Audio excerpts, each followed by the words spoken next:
Awesome. Thank you so much, Tina, Tiffany, Marie. I cannot tell you, words cannot convey the honor that I have to stand here today before you all and to bring the message that Tina had said to me, you've got to share this, because we did this in Tallahassee, Florida not too long ago, and I promise I will do my best to bring it to you without weeping too much.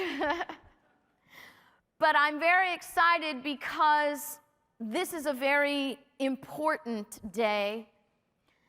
And if we can get my PowerPoint up here, what I do is, as a professor, as a teacher, I don't just teach, it's who I am, right? So I am by nature, by DNA, a teacher. And I always want to bring to you what it is that I'm teaching so that you can see it on the screen. It's important for me that you know that I'm not teaching you interpretations, I'm teaching you facts. I want to say welcome to Moms for Liberty, to the SPLC list. I have been on the list since 2012.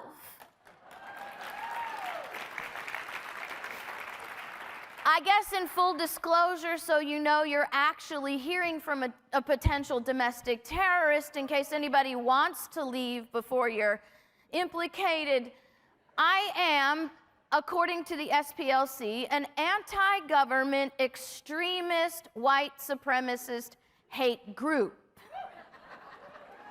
You have to link all those things together with, with ideologies that label based on identities.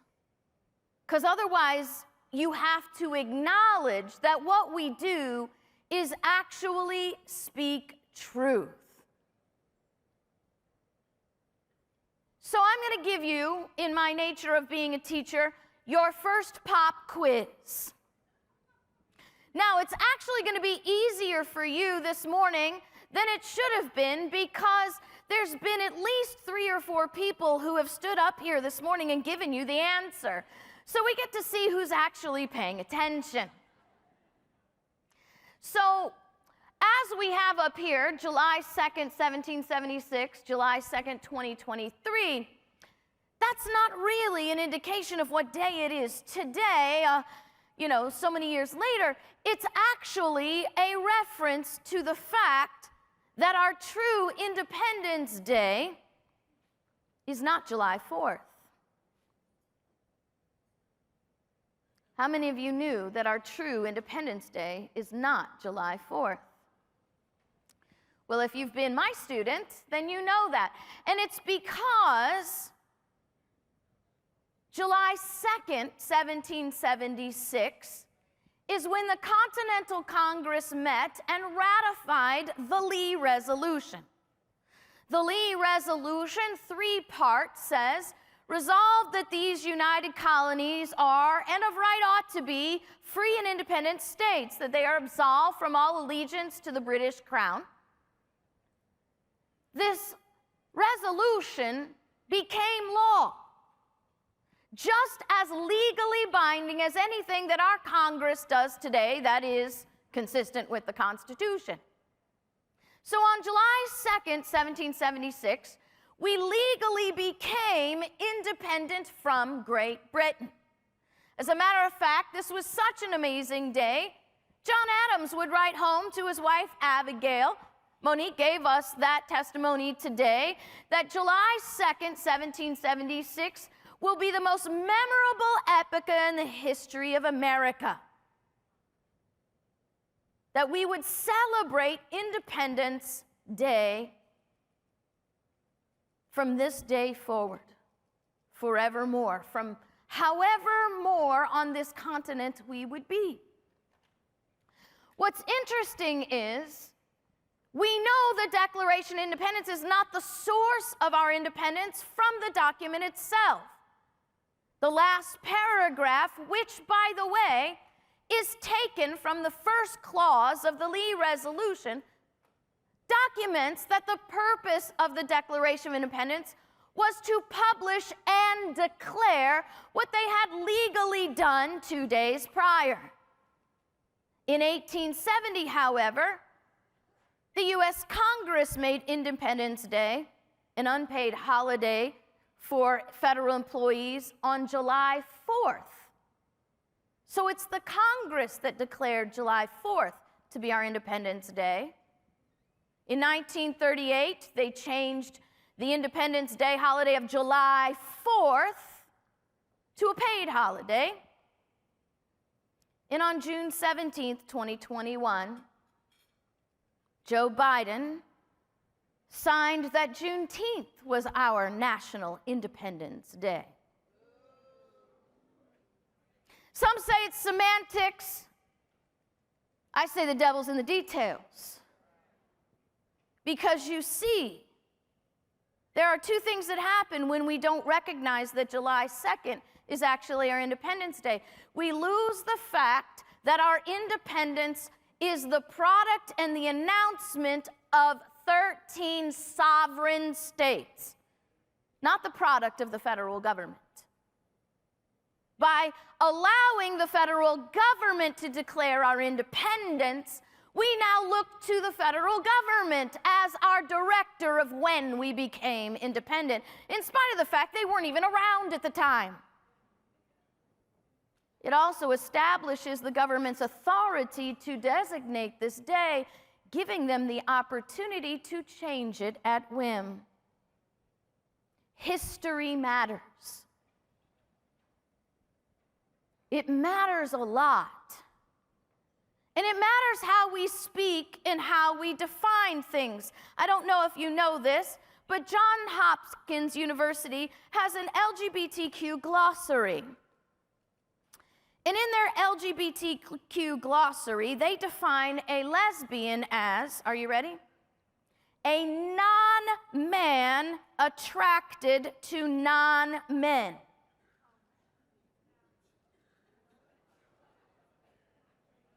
You see, once again, the elite, whether they be political or academic, are trying to erase women from society. We don't even get to be in our own definition anymore. We are defined as non-men. And all the liberal leftist whack jobs, women go after this, not even realizing as they tout their feminism, they're bowing to a patriarchal definition that eliminates women again. It's really kind of like a Stockholm syndrome that I can't understand. But you see, I want to explain to you why this is happening. Satan hates the image of God stamped on every human being. Therefore, Satan hates women because women bring forth the image of God. Now, we shouldn't be surprised by this, whether it be our Christian or Jewish brothers and sisters, because the Bible tells us this is how it will be. Genesis 3:15 reads, "And I will put enmity between thee and the woman. Between thy seed and her seed, it shall bruise thy head and shall bruise his heel." We are not only bringing forth the image of God, Satan knows it's through us that comes his ultimate destruction.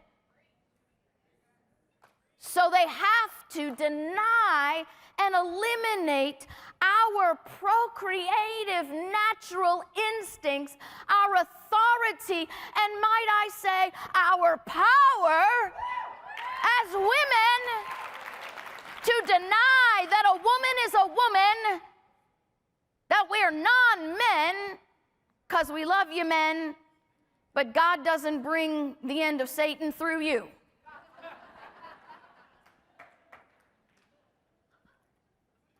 So what we have to do, we must be the bringers, the educators, the inspiration of the power, the true power of women in a way that we don't have to be men. We don't have to gain our power through a comparison of men.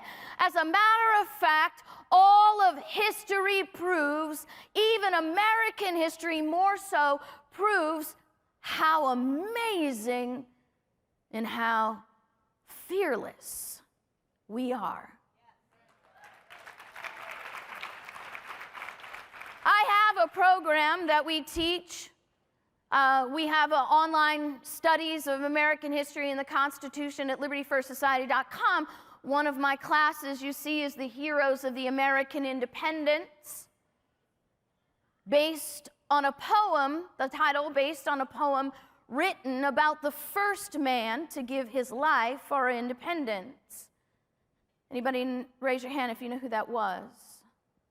The first man to give us our independence, to give his life for our independence, was a African American living as a free man in 1770 by the name of Crispus Attucks. The poem says, "Honor to Crispus Attucks, who was leader and voice that day, the first to defy, the first to die with Maverick, Carr, and Gray. Call it riot or revolution, his hand first clenched at the crown. His feet were the first in perilous place to pull the king's flag down. His breast the first one rent apart, that liberty's stream might flow. For our freedom now and forever, his head was first laid low." Call it riots or revolution or mob or crowd as you may, such deaths have been the seed of nations. Such lives shall be honored forever. See, our founders expected us to honor them. I can't think of an even better day than today to give them that honor. But what we must understand, that as we think in our mind about the founders of America, you know, the ones we're convinced are a bunch of rich, elite, white slave owners, we must understand, to defy that CRT definition, we must defy the definition of women that has been thrust upon us for generations, denying these powerful, world-changing women their due. Now, you might be kind of curious why I'm talking about women we should recognize, and I have Ruth Bader Ginsburg up there. As an attorney, I have a constitutional view of our Supreme Court justices, and Ruth Bader Ginsburg may just be the most unconstitutional justice we've ever had. Not only is she unconstitutional, she's constitutional denying. She sat before the Egyptian government in an interview declaring, when asked, that the Egyptian government should not use the American Constitution as a model to create their own, as it was written to keep women out of politics. Now, I want to tell you, I watched this live, and it literally made my blood boil. Number one, Ruth Bader Ginsburg gave an oath that said she did solemnly swear she will support and defend the Constitution of the United States without hesitation or mental reservation. That's their oath. And here she is denying, degrading the very document she gave an oath to support and defend, and then lying about it on top of it. You see, this doctrine, this destructive rhetoric denies these women who they are and what they did for us. Phyllis Wheatley, although born into slavery from Senegal, West Africa, brought to America was raised by the family she began to live in and serve with as a daughter of their own. They taught her to read, to write. They gave her their last name. She became a published poet. And one of her most favorite poems is a poem in honor of George Washington. Why would a woman born into slavery, brought to America, want to give honor to George Washington while our generation looks at him and takes away his honor?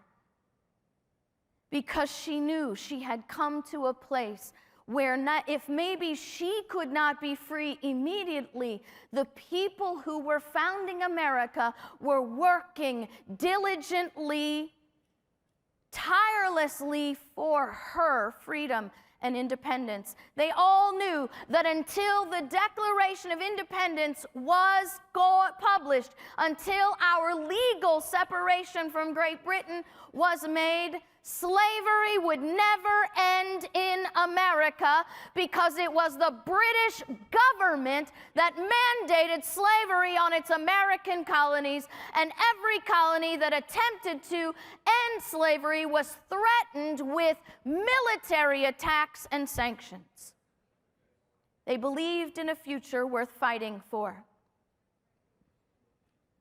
You need to know these women, because these women are the women who founded America. Betty Zane was 17 years old. She had watched her town burn to the ground. Her family sought refuge in a local fort. Now, we've read about how provisions were hard to come by for our troops, but it was hard to come by for everyone. Betty Zane knew that her particular fort her family were staying in didn't have enough ammunition. She was walking home one day past an enemy fort, this 17-year-old girl, and had this thought: I bet I could go into this fort and take what we need, and they would never even notice I was there. 17 years old, she creeps into the enemy's fort, over 250 men inside. She goes into the powder house. She fills her apron with kegs of powder, as much as she could carry, and she ran out the door. History tells us that the men who were inside were so shocked that all they could do is stand and point and yell at her. Upon those half-cleared rolling lands, a crowded city proudly stands. But the many who reside by green Ohio's rushing tide, not one has lineage prouder than, be he rich or poor, the man who boasts that in his spotless strain mingles the blood of Betty Zane. Most women know Molly Pitcher, but that's not actually her name. Her name is Mary Ludwig Hayes. She gets the nickname because she served on the front lines with her husband. Her husband was a bombardier, the guy who rammed the rod in the cannon. One day, her husband fell in battle. Without skipping a beat, Mary picked up the ramming rod, manned the cannon the whole rest of the day. History tells us that an enemy cannon shot came straight at her, going straight between her legs, removing only the lower part of her petticoat, but leaving her unharmed. She would get a Medal of Honor and be commissioned by George Washington as a non-commissioned officer. Does that sound like a man who didn't recognize women, who degraded women, some misogynist that wanted to deny them of who they were due? Prudence Cummings Wright, she's one of my favorite. She's actually a 35-year-old mother of 6. Now, let us remember that in this day, most of the men, 16 and over, were off fighting, which means the women had to defend their towns. Prudence was the captain of her militia. That's a drawing of her up on your upward left there. That's not Prudence on the bottom right, that's me. I am actually holding Prudence's musket. Now, I want you to see how big those stinking things are. I mean, I'm not a big woman, but still, if you want to load that musket, and I got to do it, you have to put the stock on the ground and literally walk to the end, ram the barrel, walk to the stock, and then pick it up again. And you get one shot before that hole starts all over again. Now, Prudence and her women were guarding the inlet to their town called Jewett's Bridge. And as women do, we were being very chatty that day. Two men rode up on the women, hearing them off in the distance, and one man stopped. And he said to his companion, Colonel Whiting, I cannot go forward. Colonel Whiting said, why can't you ride forward? He said, I recognize those women. He said, they're just a bunch of women. What do you have to fear?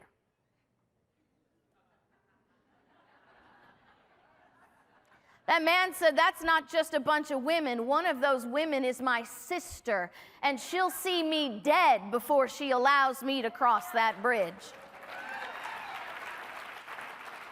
The family's own historical page says that he rode off that day and the family never saw him again.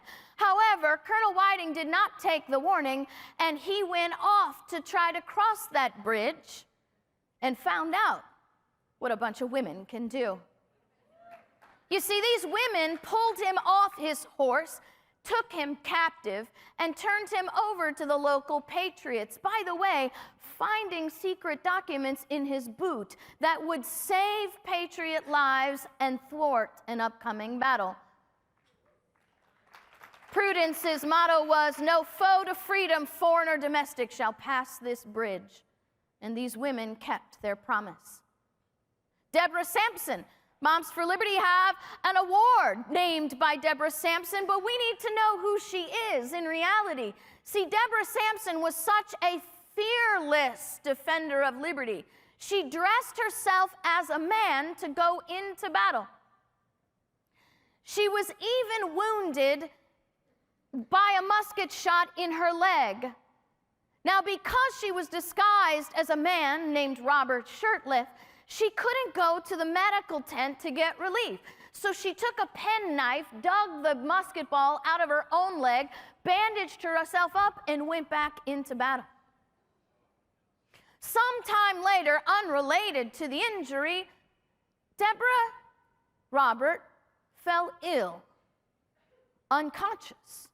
She was carried by her platoon members to the surgeon's tent, in which they said to the surgeon, you have to save Robert. Robert is the inspiration for our entire unit. If Robert is not with us, this fearless warrior, we cannot win.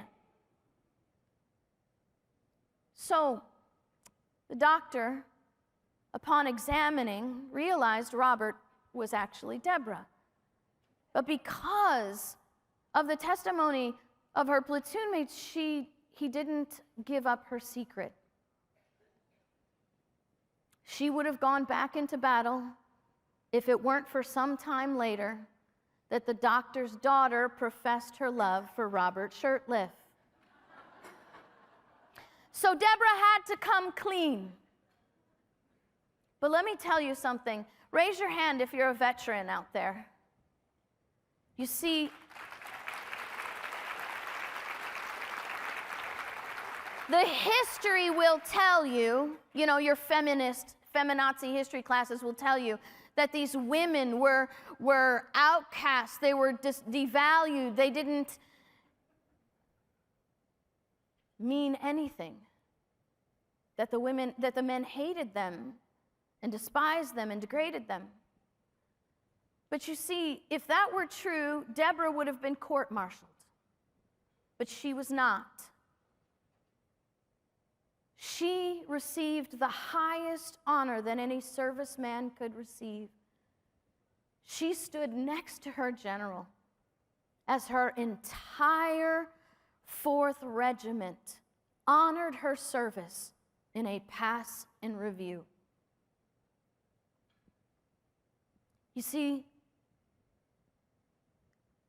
the error we teach is the only source that tries to convince us that these women were weak and powerless, that they were victims to their overbearing, oppressive, misogynistic men in society. But that is not true.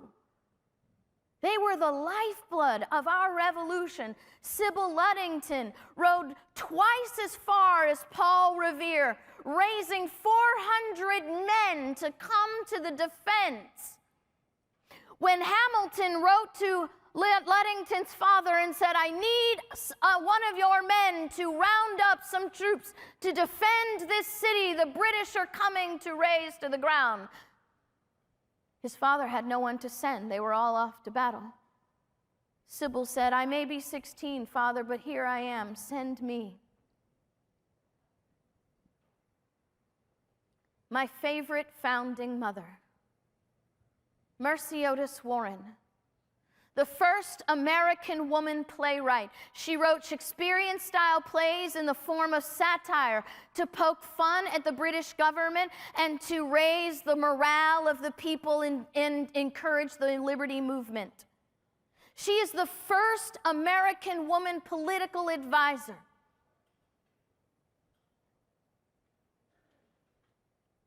Probably one of the most powerful, influential anti-federalist writers out there. And the men that you call founders wrote to her for advice. You can go read the letters.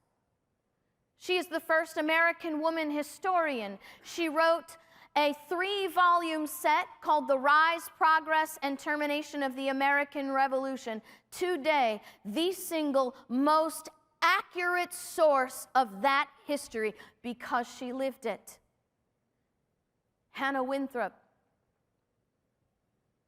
These women wrote to each other, encouraged each other, empowered each other. That's why Moms for Liberty is so important, because as the day approaches, we must continue to communicate, to assemble, to empower and encourage each other.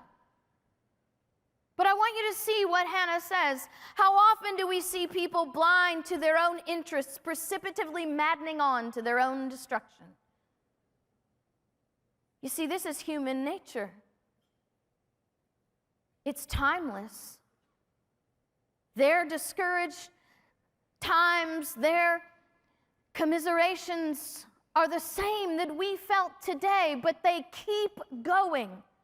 Penelope Barker,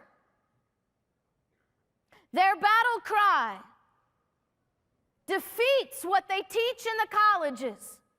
Maybe it has been only the men who have protested the king up to now. That means we women have taken too long to let our voices be heard. Amen. Goes right there, ladies. Now think about this characterization of the women as being weak and powerless victims. When Penelope tells you, we are signing our names to a document, not hiding ourselves behind costumes like the men in Boston did at their tea party. Does that sound like scared women calling out the men for being scaredy cats? They not only signed their name, they sent a letter to the British government declaring they would purchase no English-made goods until the laws that had enslaved their people were repealed. And on that list were the names of British merchants. These men who shared their names, they knew they would be charged with treason. They knew they could be executed on sight. But these women, in their actions, gave us a message. Liberty is worth more than a paycheck, and it's worth more than the lives of the men who bring it home.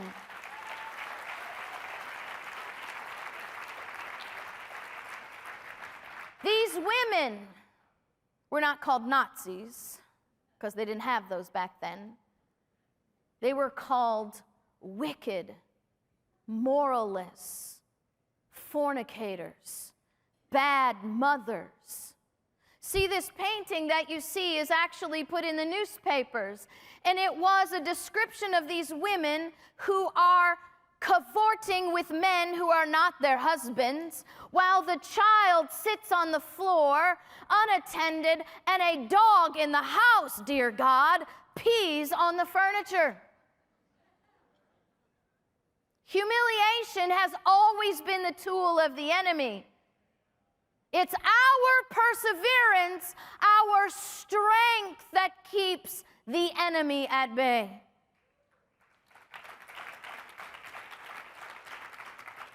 Elizabeth Adams, writing to Samuel Adams, says, "Please forgive my poor writing, as my paper is bad and my pen is made with a pair of scissors. We have an escape route, dear. Don't worry about us. When was the last time you wanted to write to a loved one so badly that you made your own paper and pen to do so?" You see, these women whose husbands, brothers, sons, uncles, fathers, all off fighting, never said to them, "How dare you care about these people who don't care about us? How dare you sacrifice? Come home and take care of your families." Every letter, no regret, no request for pity, only encouragement because they knew. Mercy Otis Warren, writing to John Adams, says, "I have my fears, yet notwithstanding the complicated difficulties that arise before us, there is no receding." You see, ladies, that's who we need to be. And we need to recognize these women were not supernatural. They didn't have something we don't have. As a matter of fact, by their own profession, they had fears. But they also knew they had a cause worth fighting for, a cause that they already had a promise of victory in. My son Colton is 17, and he's sitting right over there. And when he was little, he was afraid of the dark. And we'd have a bedtime routine. We'd crawl in bed, I'd read to him, I'd tuck him in, turn out the light. But this time I said, "Colton, you're going to turn off the light." He said, "No, Mommy, I can't. I'll be scared. It'll be dark." I said, "Baby, don't be scared. It's the same room in the dark as it is in the light. And Mommy's here. I'm not going to let ever anything happen to you. Go turn off the light." So he creeped across the room to the light switch, put his finger on the switch, and looked back at me like for a reprieve.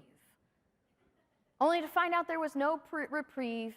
He flipped the switch and did that thing, that supernatural thing that only children can do, that one leap from the light switch to the bed. And he's crammed up against me now, so tight, I notice he's trembling and crying. And I said to him, "Colton, I'm so proud of you. You were so brave." He said, "Mommy, I was not brave. I was scared." I said, "Baby, being brave doesn't mean you're not scared. Being brave means you do what you have to do even when you are scared."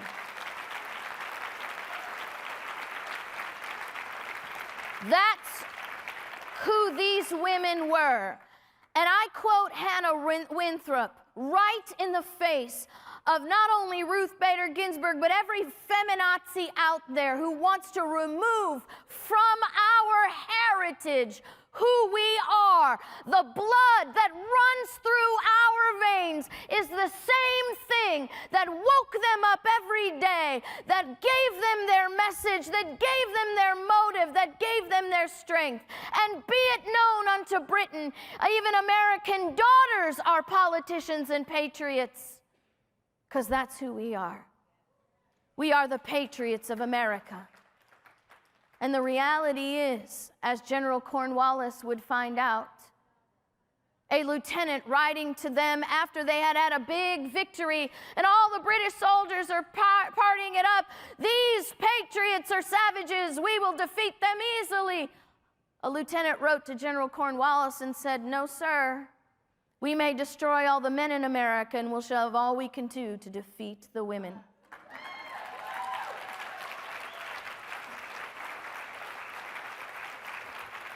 Life, fortune, sacred honor is not just a pledge by the men, but the women who held together America, defending our children and defending our cities and our towns,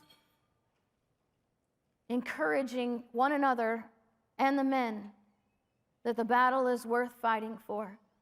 Mercy said, "Though we are daily threatened with depredations of Great Britain, yet each city stands ready to sacrifice their devoted lives to preserve inviolate and to convey to their children the inherent rights of men, conferred on all by the God of nature, and the privileges of Englishmen claimed by Americans from that sacred compact." You see, this is the cry that we have as mothers today. Mothers who call ourselves patriots, who find ourselves in a cause. Mercy said, "We will stand against tyranny today, or our children will bow tomorrow."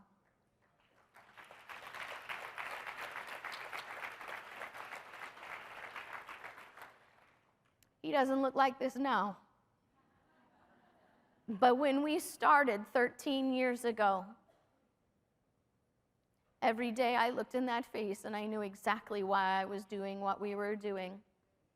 I knew why we only vacationed at home 4 days a month. We're on the road, 260 meetings in 22 states every single year, raising our son in a 400 square foot hotel room, homeschooling, in which he said, "No, I'm not homeschooled. I'm airplane schooled, car schooled, hotel schooled." Because just like the women who came before us, we have a cause. We know that the liberty that belongs to them is worth more than any breath that's in our body, any paycheck that comes from some boss. And we're willing to sacrifice everything that's necessary so they will be free.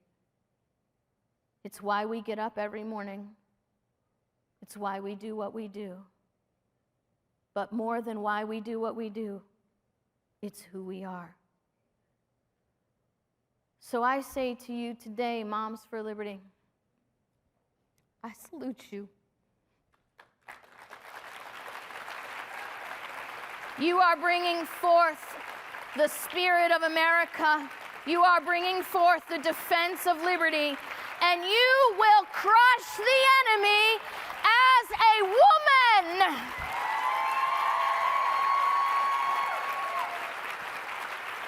God bless you guys. Thank you so much.